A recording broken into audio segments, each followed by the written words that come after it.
नवजोत सिंह सिद्धू न तो जयललिता हैं और न ही चरणजीत सिंह चन्नी जीतन पन्नीर सेल्वम, लेकिन राहुल गांधी ने चन्नी को पन्नीर सेल्वम समझकर सीएम की कुर्सी सौंप दी। इसे साबित करने के लिए सिद्धू की पोस्ट की गई एक तस्वीर सामने है। सीएम बनने के बाद चार्टर्ड जेट से चन्नी के साथ दिल्ली पहुंचने पर सिद्धू ने तस्वीर साझा की थी। एक तरफ सिद्धू, बीच में चन्नी और दूसरी तरफ मनजिंदर सिंह। संकेत ये देने की कोशिश है कि चन्नी इस घेरे के अंदर ही रहेंगे, लेकिन यही सिद्धू गच्चा खा गए। चन्नी ने सिद्धू को नीतीश कुमार और खुद को जीतन राम मांझी साबित करने की कोशिश शुरू कर दी है। जिस जीतन राम मांझी को नीतीश कुमार ने सीएम की गद्दी सौंपी थी, उससे पीछा छुड़ाने में नीतीश कुमार को बहुत पापड़ बेलने पड़े थे। माना जा रहा है कि पंजाब में भी ऐसा ही कुछ होता दिख रहा है। दोनों की पहली भिड़ंत कैबिनेट के लिए नाम तय करने के मामले में ही हो गई है। यही वजह है कि कई बार दिल्ली के चक्कर काटने के बावजूद भी चन्नी कैबिनेट की तस्वीर साफ नहीं हो पा रही है। नए सीएम के मंत्रिमंडल को तय करने के लिए राहुल गांधी सहित कांग्रेस के कई थिंक टैंक हाथ पांव मार रहे हैं। शुक्रवार को भी राहुल गांधी की आवाज पर मंत्रिमंडल को फाइनल करने के लिए रात 2 बजे से सुबह 4 बजे तक बैठक चली और मंत्रिमंडल की उस सूची पर विचार किया गया जिसे हाईकमान ने गुरुवार को तैयार कर लिया था। सूत्रों का कहना है कि नए राज्य मंत्रिमंडल के चयन पर सीएम चरणजीत सिंह चन्नी और पीसीसी प्रमुख नवजोत सिद्धू के बीच मतभेद हैं, जिसके चलते मंत्रिमंडल के विस्तार में देरी हो रही है। पिछले कुछ दिनों में सीएम का दिल्ली का ये तीसरा दौरा है। शुक्रवार सुबह ही उन्हें दिल्ली दोबारा बुलाया गया था। इसमें अहम बात यह है कि पार्टी आलाकमान ने 3 में से 2 बैठकों के लिए सिद्धू को नहीं बुलाया था। सूत्रों का ये कहना है कि सिद्धू और चन्नी कई विधायकों को कैबिनेट में शामिल करने पर एकमत नहीं थे। राजा वडिंग, परगट सिंह, कुलजीत नागरा को शामिल करने पर दोनों के बीच मतभेद सामने आए हैं, जबकि सिद्धू तीनों का पुरजोर समर्थन कर रहे हैं। चन्नी का मानना है कि संगठन के लोगों को पार्टी पर ध्यान केंद्रित करना चाहिए क्योंकि चुनाव नजदीक हैं। परगट सिंह पीसीसी महासचिव हैं और नागरा कार्यकारी अध्यक्ष। सिद्धू राजा वडिंग का समर्थन कर रहे हैं, लेकिन पूर्व वित्त मंत्री मनप्रीत सिंह बादल उनका कड़ा विरोध कर रहे हैं। बादल ने चन्नी के सीएम बनने में भी अहम भूमिका निभाई थी। चन्नी को गुरुवार को दिल्ली बुलाया गया था और उन्होंने वरिष्ठ नेता केसी वेणुगोपाल, प्रभारी महासचिव हरीश रावत, हरीश चौधरी और अजय माकन और अंत में राहुल गांधी के साथ 2 दौर की बैठकें की थीं। राहुल गांधी की पूर्व पीसीसी प्रमुख सुनील जाखड़ से करीब 45 मिनट तक मुलाकात के बाद शुक्रवार को उन्हें फिर से बैठक के लिए बुलाया गया था। बताया जा रहा है कि जाखड़ का भी कुछ विधायकों को मंत्री बनाए जाने पर विचार था। पार्टी जाखड़ को मंत्रिमंडल में एक भूमिका स्वीकार करने के लिए प्रभावित करने की कोशिश कर रही है, लेकिन वे मना कर रहे हैं। बैठक की जानकारी रखने वाले सूत्रों ने बताया कि जाखड़ ने राहुल से कहा है कि वह सरकार में कोई पद नहीं चाहते हैं। इस हलचल से पहले पंजाब में कांग्रेस कैबिनेट मंत्रियों की सूची की प्रतीक्षा कर रही थी, क्योंकि मुख्यमंत्री ने अपने सहयोगियों को बताया था कि सूची को अंतिम रूप दिया गया है। इसे अंतिम रूप के लिए एआईसीसी प्रमुख सोनिया गांधी के सामने रखा जाना था, जबकि पार्टी अमरिंदर सिंह के मंत्रिमंडल के अधिकांश मंत्रियों को बराबर रखे हुए है। उसे केवल कुछ मंत्रियों को शामिल करना है, लेकिन कुछ पर ही अंतिम फैसला नहीं हो पा रहा है। Report news of India. चुनाव के दौरान जो काम टीएमसी के गुंडे किया करते थे, भवानीपुर उपचुनाव में वही काम बंगाल की पुलिस कर रही है। ममता बनर्जी के खिलाफ चुनाव लड़ रही प्रियंका टिब्रेवाल को प्रचार करने से रोकने से लेकर बंगाल की पुलिस हर वो काम कर रही है जिससे ममता बनर्जी को चुनावी फायदा हो रहा हो। लेकिन हद तो तब हो गई जब कोलकाता पुलिस के डीसीपी बीजेपी नेताओं के साथ छेड़छाड़ और धक्का मुक्की पर उतर आए। इतना ही नहीं, डीसीपी अशोक महारिया ने प्रियंका टिब्रेवाल और दूसरा बीजेपी की महिला कार्यकर्ताओं के साथ छेड़छाड़ की और उन पर हमले किए। अशोक महारिया की इस हरकत के खिलाफ प्रियंका टिब्रेवाल ने चुनाव आयोग को पत्र लिखकर डीसीपी के खिलाफ कार्रवाई किए जाने और उन्हें चुनाव कार्य से हटाने की मांग कर डाली। चुनाव आयोग को सौंपे गए पत्र में उल्लेख किया गया है, हमारी उम्मीदवार प्रियंका टिब्रेवाल, प्रदेश अध्यक्ष सांसद डॉक्टर सुकांत मजुमदार, ज्योतिर्मय सिंह महतो, अर्जुन सिंह के साथ छेड़छाड़ और उन पर शारीरिक हमला किया गया। ये आवश्यक कार्रवाई के लिए आपके तत्काल ध्यान में लाने के लिए है। यह एक स्वतंत्र और निष्पक्ष चुनाव को रोकने के लिए और चुनाव के दौरान अशांति पैदा करने के इरादे से किया गया स्पष्ट उल्लंघन है। पत्र के मुताबिक घटना 23 सितंबर की है, जब भाजपा प्रत्याशी प्रियंका टिबड़ेवाल, सांसद सुकांत मजुमदार, सांसद ज्योतिर्मय सिंह महतो और सांसद अर्जुन सिंह के साथ चुनाव के बाद पीड़ित मानस साहा के शांतिपूर्ण अंतिम संस्कार के जुलूस के लिए निकली थीं। मानस साहा टीएमसी द्वारा चुनाव के बाद किए गए हिंसा में घायल हो गए थे। बीजेपी ने पत्र में बताया कि डीसीपी साउथ आकाश मघारिया ने शांतिपूर्ण जुलूस को तोड़ते हुए सुकांत मजुमदार को खींचना, धक्का देना शुरू कर दिया।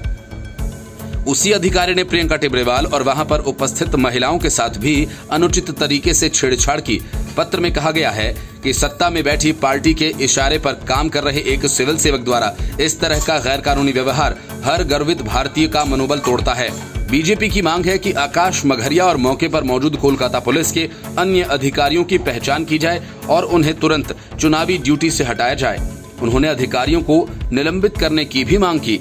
पश्चिम बंगाल में चुनाव के बाद हुई हिंसा में दक्षिण 24 परगना जिले के मगराहाट पश्चिम से भाजपा उम्मीदवार मानस साहा जख्मी हो गए थे, जिन्होंने लंबे संघर्ष के बाद बुधवार को दम तोड़ दिया। बंगाल भाजपा ने ट्वीट कर इसकी जानकारी दी। बंगाल भाजपा के मुताबिक विधानसभा चुनाव परिणाम के दिन तृणमूल कांग्रेस के गुंडों ने डायमंड हार्बर पर मानस साहा को बेरहमी से पीटा था और इस हमले में बुरी तरह से वे जख्मी हो गए थे और लंबे इलाज के बाद उनकी मौत हो गई। भाजपा ने कहा कि पश्चिम बंगाल की मुख्यमंत्री ममता बनर्जी के हाथ भाजपा कार्यकर्ताओं के खून से रंगे हुए हैं। Bureau report, news of India. Punjab में कैप्टन अमरिंदर सिंह को सीएम पद से हटाने के बाद राजस्थान और छत्तीसगढ़ में सियासी हलचलें तेज हो गई हैं। 2.5 साल के फॉर्मूले के मुताबिक सीएम बनने के इंतजार में बैठे टीएस सिंहदेव पूरे फॉर्म में हैं। प्रदेश में सीएम पद के दावेदार स्वास्थ्य मंत्री टीएस सिंहदेव के दिल्ली दौरे के बाद फिर से राज्य में सियासी हलचल तेज हो गई है। फिर से चर्चा होने लगी, क्या भूपेश बघेल की जगह किसी और को मुख्यमंत्री बनाया जा सकता है? अब जब वे दिल्ली से रायपुर लौटे तो फिर से छत्तीसगढ़ में मुख्यमंत्री बदलने का सवाल सामने आ गया। इस सवाल पर टीएस सिंहदेव ने बड़ा बयान दिया। टीएस सिंहदेव के इस बयान के बाद कयास लगने शुरू हो गए कि अब भी सीएम बदले जाने की हलचल अंदर खाने चल रही है। स्वास्थ्य मंत्री टीएस सिंहदेव ने 2.5 साल के सीएम के मुद्दे पर कहा कि सभी जगह कुछ न कुछ गतिविधियां चल रही थीं। टीएस सिंहदेव ने कहा कि पंजाब में सीएम बदल गया तो क्या ये अचानक हुआ? अचानक पंजाब में भी कुछ नहीं हुआ। यह भी हाईकमान की इच्छा शक्ति को प्रदर्शित करता है। हाईकमान जो निर्णय लेगा स्वाभाविक है कि वह कार्य रूप में आएगा। सीएम बदलने पर हाईकमान का फैसला सुरक्षित है, ये उनका विशेषाधिकार है। फैसला भी उन्हीं के पास से आएगा। इसमें समय सीमा की बात नहीं रहती। अचानक हमने देखा कि पंजाब में निर्णय आ गया। हमने नहीं सोचा था कि पंजाब में ऐसी स्थिति आएगी। कई कारण रहते हैं, उनके आधार पर हाईकमान द्वारा निर्णय होता है। छत्तीसगढ़ कांग्रेस में इन दिनों आपसी गुटबाजी भी खुलकर देखने को मिल रही है। बिलासपुर विधायक शैलेश पांडे ने पुलिस की कार्रवाई पर सवाल खड़े करते हुए हाल ही में बयान दिया था, टीएस सिंहदेव का समर्थक होने की सजा उन्हें मिल रही है। इसके बाद कांग्रेस की आपसी खींचतान एक बार फिर से सबके सामने आ गई है। इस मामले में टीएस सिंहदेव ने कहा कि शैलेश पांडे भावुक व्यक्ति हैं। मन की जो बातें रहती हैं कई बार सामने आ जाती हैं। सार्वजनिक जीवन में हम जितना संयमित रहें उतना ही अच्छा है। Report, news of India. Punjab में रायता फैलाने के बाद अब राहुल गांधी के निशाने पर राजस्थान है, लेकिन हालात पंजाब जैसे बदतर न हो जाएं, इसीलिए राजस्थान के लिए एक नहीं 2 ब्लूप्रिंट तैयार किए गए हैं। इस ब्लूप्रिंट के आधार पर अशोक गहलोत, सचिन पायलट की भूमिका में बदलाव तो आएगा ही। पंजाब में जैसे दलित नेता की लॉटरी लगी है, वैसे ही यहाँ किसी ब्राह्मण या जाट नेता की भी तकदीर बदल सकती है। राजस्थान में सियासी संकट के दौरान कहा तो राहुल गांधी 13 महीने तक सचिन पायलट से नहीं मिले थे और अब सप्ताह में 2 बार मुलाकात हो चुकी है। दूसरी बार मुलाकात में प्रियंका गांधी ने भी सचिन से बातचीत की। इस बीच चिकित्सा मंत्री रघु शर्मा भी राहुल गांधी से मिले हैं। प्रदेश प्रभारी अजय माकन दोनों से मिल चुके हैं। इन मुलाकातों से लगता है कि राजस्थान में बदलाव का ब्लूप्रिंट पार्टी आलाकमान ने तैयार कर लिया है। इस ब्लूप्रिंट को बहुत जल्दी अमली जामा पहनाया जा सकता है। कांग्रेस के दिग्गज नेता दिग्विजय सिंह के भी 1 अक्टूबर को जयपुर आने की संभावना है। वे यहां मंत्री, विधायकों और पदाधिकारियों की बैठक लेंगे। दरअसल पंजाब के बाद 17 सितंबर को राहुल गांधी और सचिन पायलट की दिल्ली में चली लंबी बैठक बड़े बदलाव का संकेत देने लगी थी। इसके बाद सचिन पायलट की स्पीकर सीपी जोशी से जयपुर में मुलाकात हुई। इस मुलाकात की तस्वीर न सिर्फ जानबूझकर खिंचवाई गई है, बल्कि राजनीतिक विरोधियों तक पहुंचाई भी गई है। हालांकि वे इसके निहितार्थ जान ले। पीसीसी अध्यक्ष रहते भले ही सचिन पायलट ने सीपी जोशी को ज्यादा भाव न दिया हो, लेकिन अब तू मेरा सहारा है, मैं तेरा सहारा हूं का जाप करते हुए दोनों की गलबहियां बताती हैं कि पंजाब की राजनीतिक फिल्म का रूपांतरण राजस्थान में भी हो सकता है। जैसे पंजाब में नवजोत और कैप्टन की लड़ाई का फायदा चरणजीत चन्नी ले उड़े, वैसे ही राजस्थान में पायलट और गहलोत की अदावत का फायदा किसी और को भी हो सकता है। दरअसल इस मुलाकात की पटकथा तो उसी दिन लिखी जा चुकी थी जिस दिन सचिन पायलट की राहुल गांधी से लंबी मुलाकात हुई थी।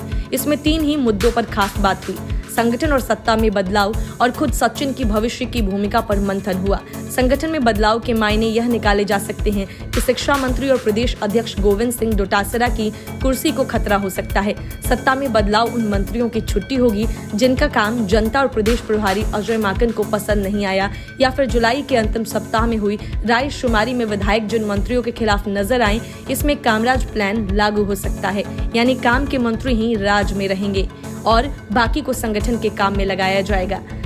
खुद अजय माकन कह चुके हैं कि प्रदेश के कुछ मंत्री संगठन में जाने के इच्छुक हैं। बड़ा सवाल सचिन पायलट की भावी भूमिका को लेकर है। जिस तरह पंजाब में नवजोत सिंह सिद्धू के चाहने के बावजूद उन्हें कैप्टन अमरिंदर की जगह मुख्यमंत्री नहीं बनाया गया, बल्कि प्रदेश अध्यक्ष पद देकर संतुष्ट कर दिया गया और अब उनके चाहने पर दलित को मुख्यमंत्री बना दिया गया है। सूत्र बताते हैं कि कांग्रेस हाईकमान कुछ ऐसे ही फॉर्मूले को राजस्थान में भी लागू करने का विचार कर रहा है। कांग्रेस आलाकमान के ब्लूप्रिंट के एक मायने यह हो सकता है कि सचिन की बगावत के बाद उन्हें मुख्यमंत्री तो नहीं बनाया जाए, अलबत्ता उन्हें संगठन में प्रदेश अध्यक्ष और सत्ता में गृह मंत्री बना दिया जाए। इस तरह पिछले 1.5 साल से अज्ञातवास भोग रहे सचिन पायलट के अच्छे दिन लौट सकते हैं। इसके अलावा गहलोत पायलट की लड़ाई में अच्छे दिन सीपी जोशी के भी आ सकते हैं। कभी एक वोट से हारने के कारण मुख्यमंत्री की रेस से बाहर हुए सीपी जोशी के ग्रह अब अच्छे दिनों का संकेत दे रहे हैं। पंजाब में बदलाव के हालातों से हाईकमान को यह सबक जरूर मिला कि जो बदलाव किया गया उसमें न तो कैप्टन की सहमति ली गई और न ही उन्हें मुख्यमंत्री पद से ससम्मान हटाकर संगठन में कोई बड़ा पद दिया गया है। इससे कैप्टन खासे भड़के हुए हैं। उन्हें राहुल और प्रियंका के खिलाफ बयान भी दिए। ऐसे में पंजाब फॉर्मूला यहाँ लागू होता है तो हाईकमान न सिर्फ मुख्यमंत्री अशोक गहलोत को विश्वास मिलेगा, बल्कि उन्हें संगठन में बड़ा ओहदा भी दिया जा सकता है। दूसरे ब्लूप्रिंट के दौर पर उन्हें मुख्यमंत्री बने रहने दिया जाए और सचिन गृह मंत्री और प्रदेश अध्यक्ष की जिम्मेदारी संभालें। मंत्रिमंडल विस्तार और राजनीतिक नियुक्तियों में सचिन पायलट समर्थकों को बराबर भागीदारी मिले। कांग्रेस सूत्रों के मुताबिक यदि गहलोत मुख्यमंत्री पद से हटने के लिए मान गए तो उन्हें कांग्रेस का राष्ट्रीय कार्यकारी अध्यक्ष भी बनाया जा सकता है। इससे नए मंत्रिमंडल और राजनीतिक नियुक्तियों का भी रास्ता साफ हो जाएगा। जोशी पायलट के एक होने से सचिन के समर्थक विधायकों को भी कैबिनेट में यथोचित जगह मिल जाएगी। कांग्रेस के दिल्ली दरबार में यह तेजी से बदल रहे समीकरणों से कई नेताओं की धड़कनें बढ़ी हुई हैं। Bureau report, news of India. Mamata Banerjee के सितारे गर्दिश में चल रहे हैं। एक तरफ तो उन्हें प्रियंका टिब्रेवाल ने कांटे में मुकाबले में उलझा लिया है, तो दूसरी तरफ कलकत्ता हाईकोर्ट ने उनकी धड़कनें बढ़ा दी हैं। कलकत्ता हाईकोर्ट उच्च न्यायालय के कार्यवाहक मुख्य न्यायाधीश राजेश बिंदल ने उपचुनाव की अनिवार्यता पर सवाल उठा के भवानीपुर उपचुनाव को ही लपेटे में ले लिया है। इतना ही नहीं, हाईकोर्ट ने यह भी पूछ लिया है कि इस चुनाव की वित्तीय जिम्मेदारी कौन लेगा। बिंदल और न्यायमूर्ति राजश्री भारद्वाज की खंडपीठ ने चुनाव आयोग द्वारा जनहित याचिका में दायर हल्फनामे को भी रिकॉर्ड में लेने से इनकार कर दिया। इसमें चुनाव पैनल के फैसले को चुनौती दी गई थी, जिसमें भवानीपुर में उपचुनाव को प्राथमिकता दी गई। गौरतलब है कि यहां से पश्चिम बंगाल के मुख्यमंत्री ममता बनर्जी 30 सितंबर को विधानसभा के लिए अपना रास्ता प्रशस्त करेंगी। कलकत्ता उच्च न्यायालय की पीठ भवानीपुर में उपचुनाव कराने के लिए पश्चिम बंगाल के मुख्य सचिव से चुनाव आयोग द्वारा प्राप्त विशेष अनुरोध को रेखांकित करने वाली जनहित याचिका पर सुनवाई कर रही थी। मुख्य सचिव ने चुनाव आयोग को संबोधित पत्र में उल्लेख किया था कि अगर भवानीपुर में तत्कालीन उपचुनाव नहीं हुआ तो एक संवैधानिक संकट पैदा होगा। पीठ ने पूछा कि कुछ लोग चुनाव लड़ते हैं और जीत जाते हैं और फिर वे विभिन्न कारणों से इस्तीफा दे देते हैं। अब कोई किसी को फिर से सीट से जिताने का मौका देने के लिए इस्तीफा दे रहा है। इस चुनाव का खर्च कौन उठाएगा? इस चुनाव के लिए करदाताओं का पैसा क्यों खर्च किया जाना चाहिए? पहले अदालत ने चुनाव आयोग से याचिकाकर्ताओं की दलीलों के मद्देनजर 6 सितंबर को उसके द्वारा जारी अधिसूचना की सामग्री के संबंध में एक हलफनामा दाखिल करने को कहा था। कोर्ट ने पोल पैनल से जानना चाहा कि सिर्फ भवानीपुर में ही उपचुनाव की अनुमति क्यों दी गई और आयोग ने ऐसा क्यों सोचा कि अगर वहां तुरंत उपचुनाव नहीं कराया गया तो इससे संवैधानिक संकट पैदा हो जाएगा। गलत प्रारूप में हल्फनामा दाखिल करने के लिए पीठ ने चुनाव आयोग की कड़ी आलोचना की और यह भी कहा कि हल्फनामे में उठाए गए मुद्दों से संबंधित कोई विशेष कथन नहीं है। असल में अगर भवानीपुर में चुनाव नहीं भी होते तो भी संवैधानिक संकट जैसी कोई बात ही नहीं है, क्योंकि ममता बनर्जी न सही कोई दूसरा सीएम बनता, लेकिन वह भी टीएमसी का ही कोई नेता होता। जाहिर है संवैधानिक संकट जैसी कोई बात ही नहीं है। पेच इसी मुद्दे पर फंसा है। बिंदल ने कहा कि हल्फनामे में कुछ भी नहीं बताया गया है कि इसे किसने दाखिल किया, हम इसे रिकॉर्ड में नहीं ले सकते। याचिकाकर्ता की ओर से वरिष्ठ अधिवक्ता विकास रंजन भट्टाचार्य ने भी दलील दी कि इस तरह के हल्फनामे को रिकॉर्ड में नहीं लिया जाना चाहिए और बताया कि इसमें महत्वपूर्ण बातों की पुष्टि नहीं की गई है। भट्टाचार्य ने पूछा कि क्या इस तरह का हल्फनामा सर्वोच्च संवैधानिक प्राधिकारी को देना चाहिए। चुनाव आयोग की ओर से पेश अधिवक्ता दीप्यायन चौधरी और सिद्धांत कुमार ने दलील दी कि हल्फनामा बड़ी जल्दबाजी में तैयार किया गया था और इसमें त्रुटियां थीं। इसी के तहत नया हल्फनामा दाखिल करने के लिए अदालत से अनुमति मांगी गई थी। हालांकि पीठ ने यह कहते हुए अनुरोध को मानने से इनकार कर दिया कि अब वह किसी भी दलील को रिकॉर्ड पर लेने का इच्छुक नहीं है, क्योंकि दलीलों की सुनवाई पहले ही पूरी हो चुकी है। Bureau report, news of India.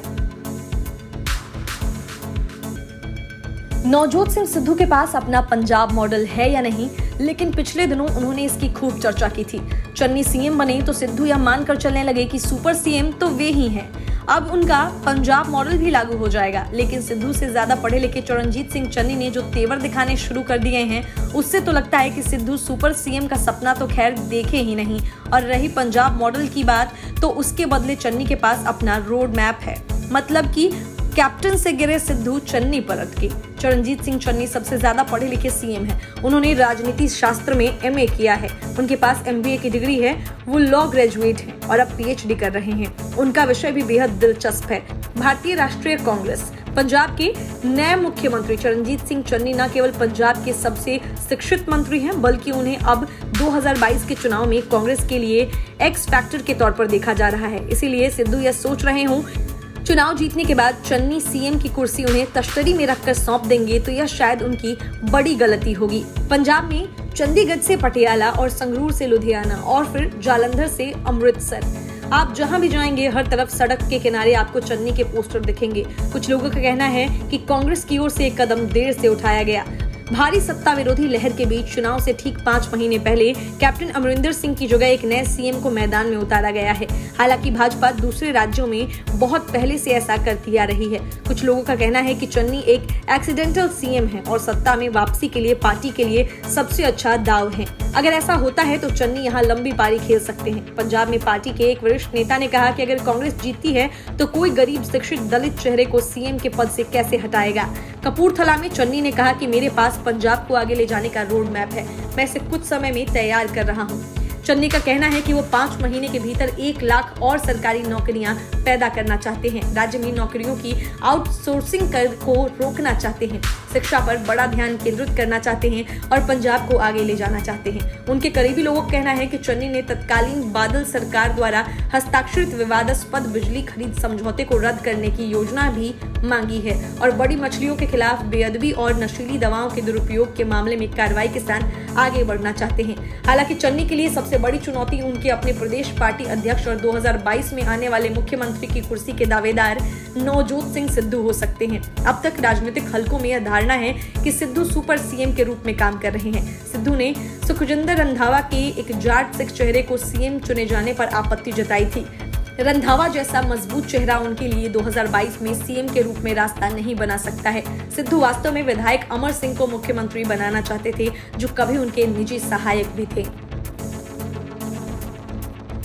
Bureau report, news of India. Assam में अतिक्रमण हटाने के दौरान हुई हिंसा के बाद सीएम हेमंत बिस्वा शर्मा ने कहा कि सपझार हिंसा में पॉपुलर फ्रंट ऑफ इंडिया यानी पीएफआई का हाथ है। असम के सीएम ने कहा कि स्थिति अब सामान्य है। वहां पीएफआई के ऊपर अपने संदेह की वजह बताते हुए हेमंत बिस्वा शर्मा ने कहा कि वहां से सिर्फ 60 परिवारों को हटाना था, लेकिन वहां 10,000 लोग थे। जाहिर है कि इन्हें वहां लाया गया था। लोगों को लाने में पॉपुलर फ्रंट ऑफ इंडिया का नाम सामने आ रहा है, लेकिन मैं न्यायिक जांच पूरी होने तक इस पर कोई टिप्पणी नहीं कर सकता हूं। पीएफआई का हिंसा करने का काफी पुराना इतिहास है। नागरिकता संशोधन अधिनियम यानी सीए के खिलाफ दिल्ली में हुए दंगों और देश भर में हिंसा की जांच के दौरान पीएफआई की भूमिका संदिग्ध रही है और पीएफआई के कई सदस्यों को दंगों में शामिल होने के लिए गिरफ्तार किया गया था। राज्य के दरांग जिले में अतिक्रमण हटाओ अभियान के दौरान पुलिस और भीड़ के बीच हुई हिंसा में कम से कम 2 लोगों की मौत हो गई और 20 अन्य घायल हो गए थे। पुलिस और जिला प्रशासन द्वारा 4500 बीघा 60,240 हेक्टेयर सरकारी जमीन को खाली करने के लिए अतिक्रमण हटाओ अभियान शुरू किया गया था। इस जमीन पर बंगाली मुसलमानों के सैकड़ों परिवारों ने अवैध रूप से कब्जा कर लिया था। मुख्यमंत्री ने कहा कि यह अभियान बुधवार तक सुचारू रूप से चला और गुरुवार को केवल 60 परिवारों को हटाना पड़ा, लेकिन लाठियों के साथ लगभग 10,000 लोगों ने पुलिस को घेर लिया, जिसके बाद उन्हें जवाबी कार्रवाई करनी पड़ी। असम के दरांग जिले में जिला प्रशासन ने धारा 144 लागू कर दी थी। इससे पहले मुख्यमंत्री हेमंत बिस्वा शर्मा ने अपने बयान में कहा था कि उस क्षेत्र में 1983 से ही हत्याएं होती रही हैं। इसके लिए वो कुख्यात हैं। मैं मंदिर गया था, मैंने चारों तरफ अतिक्रमण देखा। आखिर वो लोग लाठी और हथियारों से लैस होकर कैसे आ गए? आप सिर्फ एक 30 सेकंड के वीडियो को आधार बनाकर असम सरकार को बदनाम नहीं कर सकते। उससे पहले और उसके बाद क्या हुआ था, ये देखना पड़ेगा। समग्र नजरिए से घटना को देखिए। सीएम शर्मा ने कहा कि अगर कोई भी पुलिसकर्मी इसमें शामिल है तो वो खुद उसकी कार्रवाई करेंगे, लेकिन साथ ही पूछा कि आखिर 27,000 एकड़ जमीन को 2 से 3,000 परिवार कैसे कब्जा कर सकते हैं। उन्होंने कहा कि गरीब लोग 1-1 इंच जमीन के लिए मर रहे हैं और बाढ़ आने से उन्हें परेशानी हो रही है। भूमिहीनों की बात करते हुए हेमंत बिस्वा शर्मा ने कहा कि लोग सरकार से जमीन के लिए गुहार लगा रहे हैं। Bureau report, news of India.